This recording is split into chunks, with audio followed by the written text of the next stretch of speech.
kalau beli obat itu di apotek di dalam mall. Kebutuhan dia sangat berbeda mungkin sama orang yang contoh ibu-ibu umur 35 tinggal di pinggiran Semarang, pendapatan mungkin seperempat dari ibu-ibu yang tadi sebelumnya, akses untuk obat nggak ada, kalau beli apotek biasanya di warung. Ini kebutuhannya sangat berbeda dan kalau contoh kalian memasang ibu-ibu yang pertama dengan dia secara finansial sudah banyak, pasti sudah banyak itu sangat cukup, kemudian dia nggak ada permasalahan untuk pembelian obat tersebut, ya otomatis pendekatannya pun sangat berbeda. Pain ibu itu apa? Pain ibu itu mungkin ibunya males untuk pergi keluar, pakai halodoc. Kedua, pain ke dia cari obat yang spesifik, nggak mau obat-obat yang grade-nya mungkin di bawah gitu. Beda banget sama pain yang ibu-ibu yang kedua, cari obat yang murah, cari obat atau apotek yang bisa fee-nya di luar transaksi dana. Nah, dipastikan kalian mengisi individu yang sangat cocok dengan goals kalian atau yang memang dispesifikan untuk target pasar kalian. Kalau enggak, nanti akan beda banget nih fee-nya, beda, apa yang didapatkan sangat beda gitu. Di sini ada yang mau ditanyakan? Ini belum ada, Kak. Belum ya? Oke. Belum atau bingung? Makin bingung, Kak. Ya, sejujurnya belum. Oke. Nanti silakan kalau memang ada waktu yang lebih luang, di YouTube banyak banget orang yang bisa menjelaskan ini. Kalau mau nanya sama aku di grup juga boleh. Intinya dia kerjain dulu di sini pain dan gain. Jadi contoh, kalian kan ide bisnisnya aplikasi apotek yang bisa ditukar dengan sampah. Opsi yang sekarang udah ada adalah Halodoc. Pain Halodoc tuh apa sih? Registrasi yang panjang, komunikasi yang tidak meyakinkan, biaya yang tinggi, waktu yang lama untuk mendapatkan obat. Itu pain-pain dari aplikasi Halodoc. Gains-nya apa? Mudah untuk mendapatkan masukan dari dokter. Booking dokter yang tidak perlu waktu yang lama, profil dokter yang jelas. Baru aku sebagai pengguna Halodoc, atau siapapun target pasar kalian yang menggunakan Halodoc, apa sih yang aku lakukan? Aku mencari apotek atau aku mencari opsi-opsi toko yang menjual obat yang ditawarkan oleh dokter di Halodoc. Aku kurang suka proses registrasi dan lain-lain di Halodoc. Karena aku mungkin tipe orang yang suka males aja nulis, harus isi NIK, harus isi A, B, C, D, F, G. Kalau mau masuk apotek kan tinggal ngomong aja. Apa yang aku dengerin? Kata teman-temanku, Halodoc enak, cepat. Kata yang lain, Halodoc itu, atau solusi yang ada saat ini, Halodoc itu mahal. Tidak semurah yang kalau kita ke dokter atau yang lain-lainnya. Contoh, apa yang aku rasakan dan apa yang kupikirkan. Aku cukup senang dengan dengan pelayanan Halodoc. Aku kurang puas dengan pelayanan yang diberikan setelah pembayaran Halodoc. Mungkin ada beberapa orang yang merasa hubungan secara digital itu nggak maksimal, Kak. Jadi aku kurang suka nih saat di Halodoc aku udah bayar 500, 300, berapapun itu, kok beda banget ya. Kayak nggak senyaman, seyakin kalau aku ke rumah sakit. Tuh. Ini yang ditulis berdasarkan orang ini, kalau tadi kalian sudah lihat pas pemberian materi, sini ada gambar orangnya kan. Satu orang yang menggunakan Halodoc. Kalau kalian target pasar ibu-ibu, bisa makan di sini. Ibu-ibu yang menggunakan alternatif produk, bukan produk kalian ya, diingat. Apa sih yang mereka hadapi, apa yang mereka dapatkan, apa yang mereka lihat, pikir, lakukan, rasakan, dan lain-lainnya. Mulai kebayang ya? Ya, Kak, kebayang. Oke, sip. Kita tolong dicatat, ini sebelum minggu depan, kalau bisa sudah selesai ya. Baik. Nah, kalau di sini kan tujuan utamanya kalian mencoba menempatkan diri sebagai customer gitu. kalian mau ngecek nih latar belakang kalian bener nggak permasalahan yang sebenarnya dialami orang ini bener nggak seperti apa yang kalian tulis di proposal. Aku mau nanya dulu dong sebelumnya, kalian permasalahan utamanya adalah apa untuk yang di proposal? Sampah. Kenapa? Sampahnya tidak termanfaatkan di lingkungan sekitar kami. Pengolahan limbah di sekitar kalian, ya sampah. Oke. Nah, kalau begitu, pastiin dulu nih, bener nggak sampah ini tidak dikelola? Apa sih sebenarnya permasalahan dari penggunaan sampah tersebut? Soalnya jangan salah, ada beberapa daerah yang TPA-nya itu sudah dikoordinasi oleh satu grup untuk pengolahan sampah. Jadi mungkin bukan sampahnya belum tergunakan, tapi mungkin sampah itu belum bisa diproses sama mereka. Soalnya kalau seingatku di Semarang itu ada di TPA, mana aku lupa. Temanku di Universitas Diponegoro, dia cerita ada temanku tuh yang di TPA ini mengoptimalkan menggunakan semua limbah organik untuk keperluan dia. Jadi TPA ini udah bekerja sama. Dia di bidang aku lupa, maggot. Jadi dia budidaya maggot, pangan maggot itu diambil dari TPA. Jadi kamu pastikan bahwa permasalahan yang kamu bilang di atas itu sudah serah.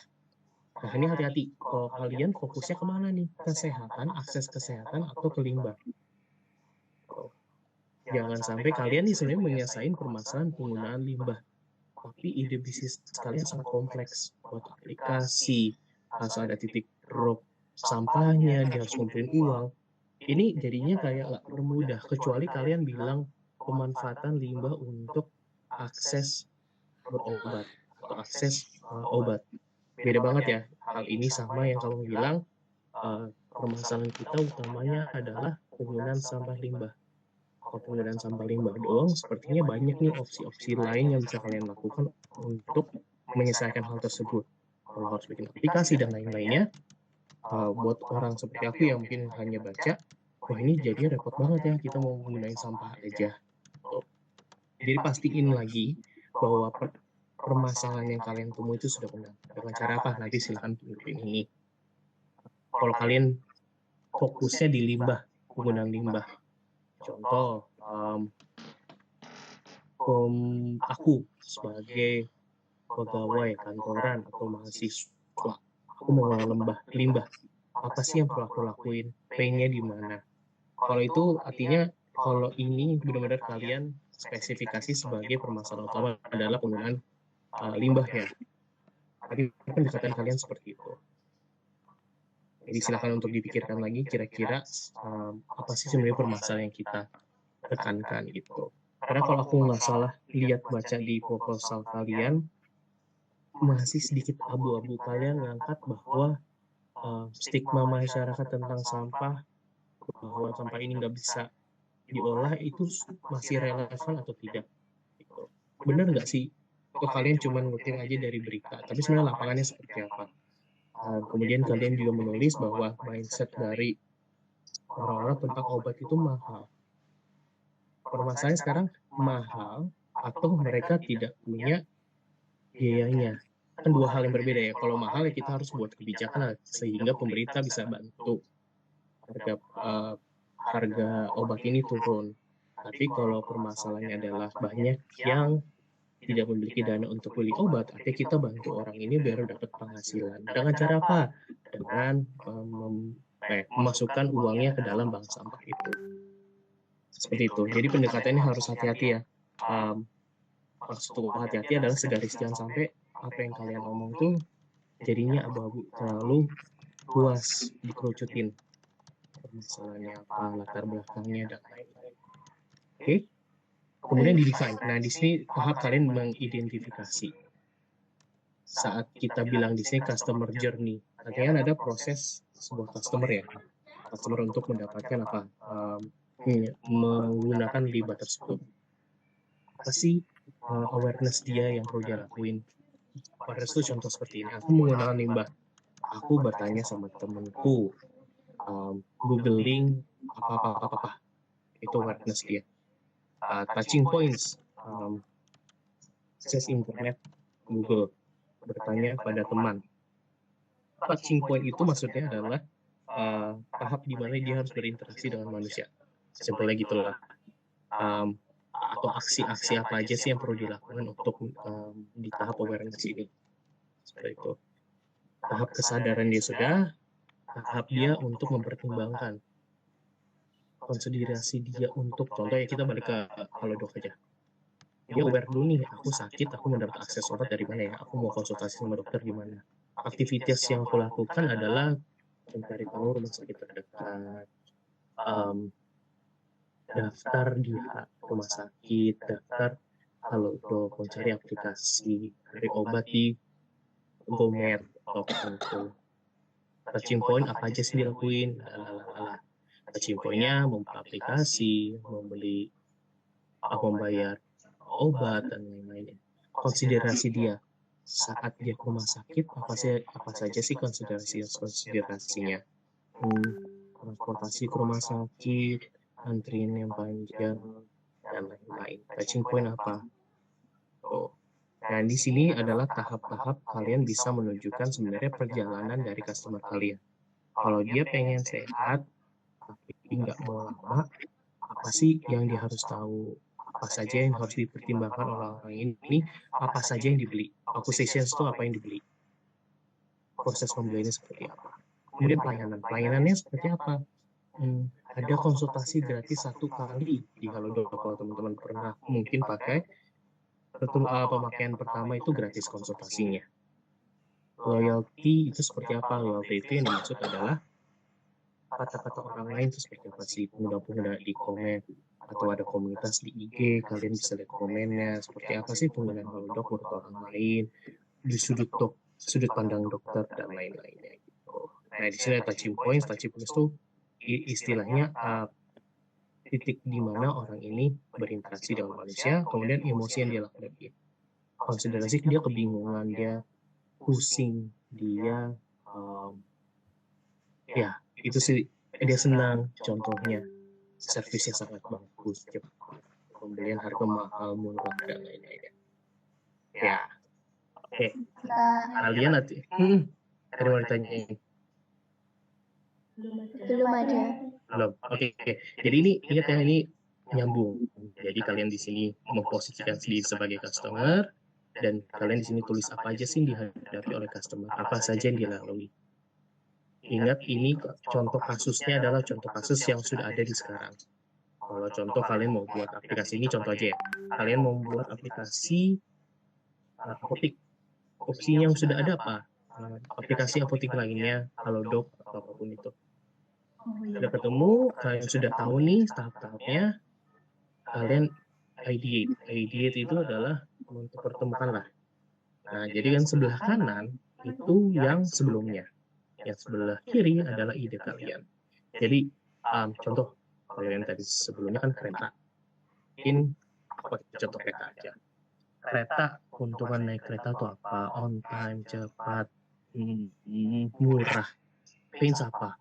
Rame, antri, waktunya lama, cukup tidak efisien.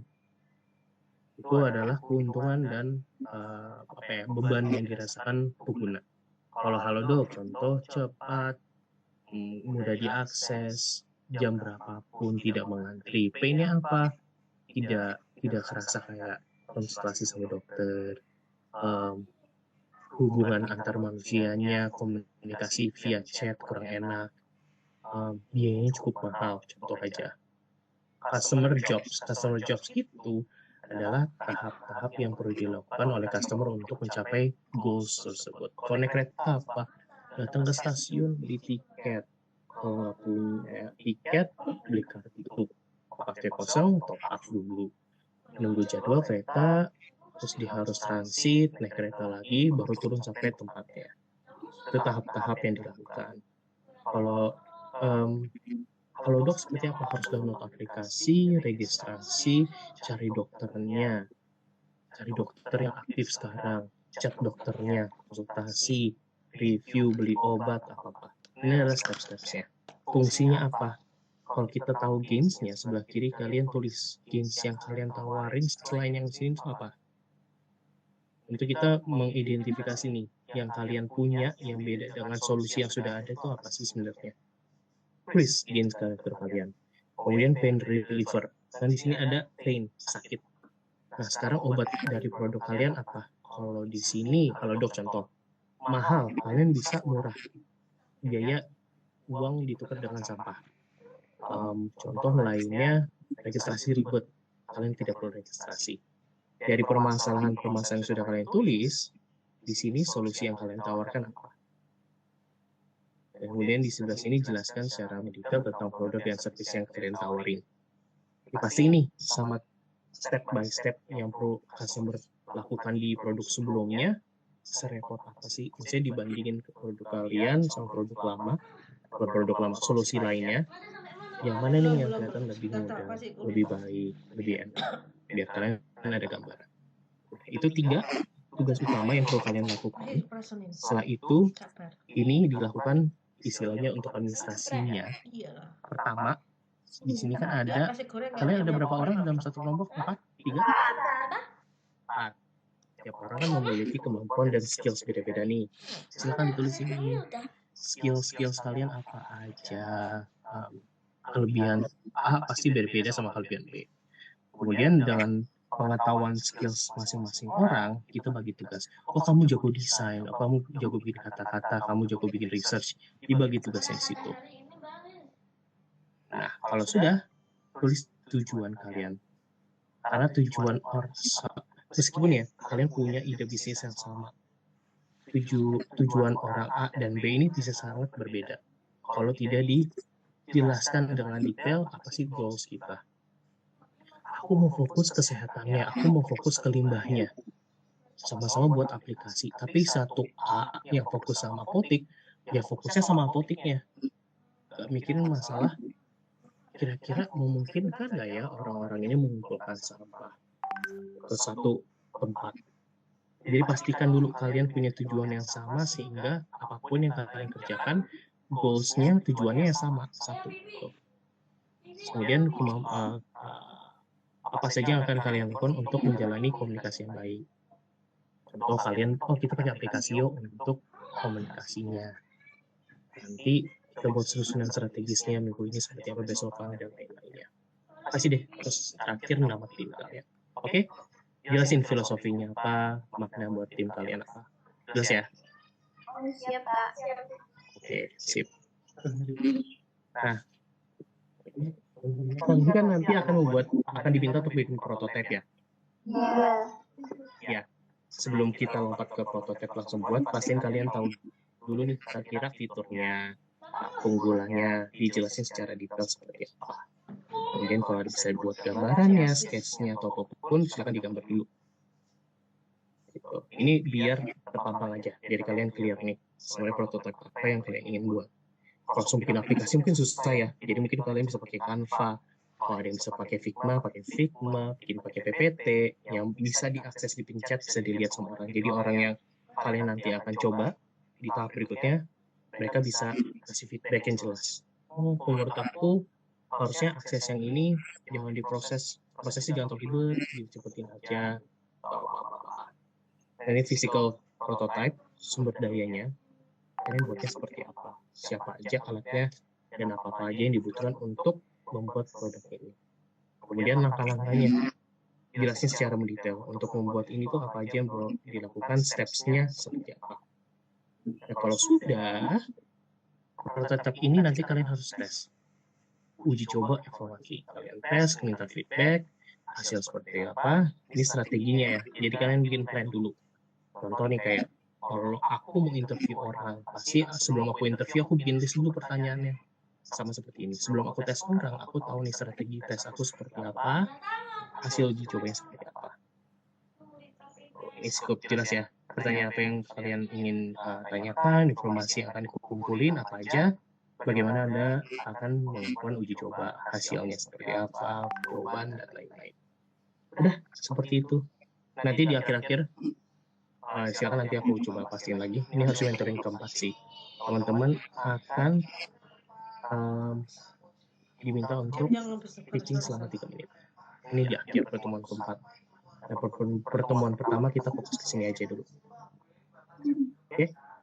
Slide 2, 3, 4. Ya. Baik, Kak.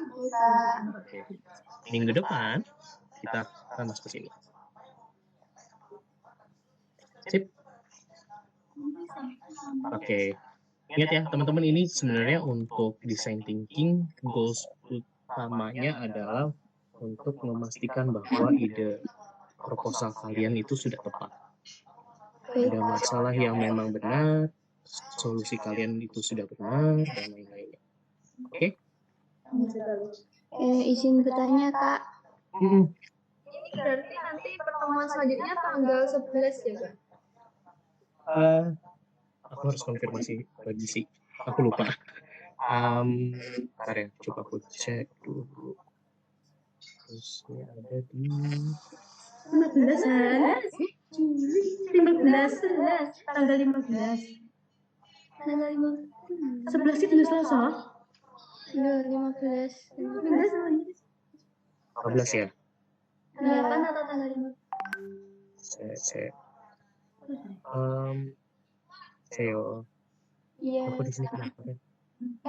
Nih, mentoring berikutnya adalah di tanggal 8. Oh, berarti Sabtu minggu depan. Sabtu besok. Sabtu minggu ini. Sabtu ini. Itu pertemuan pertama. Pertemuan pertama itu artinya kalian akan diminta untuk mengisi yang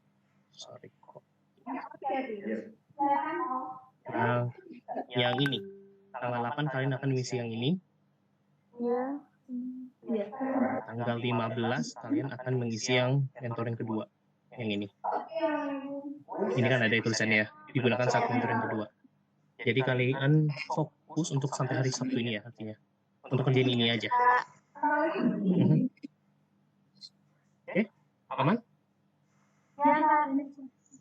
Oke, linknya disimpan ya. Linknya disimpan. Iya, Kak. Siap. Oke. Baik. Makasih banyak teman-teman. Makasih, Kak. Baik. Dadah. Ya. Assalamualaikum. Waalaikumsalam.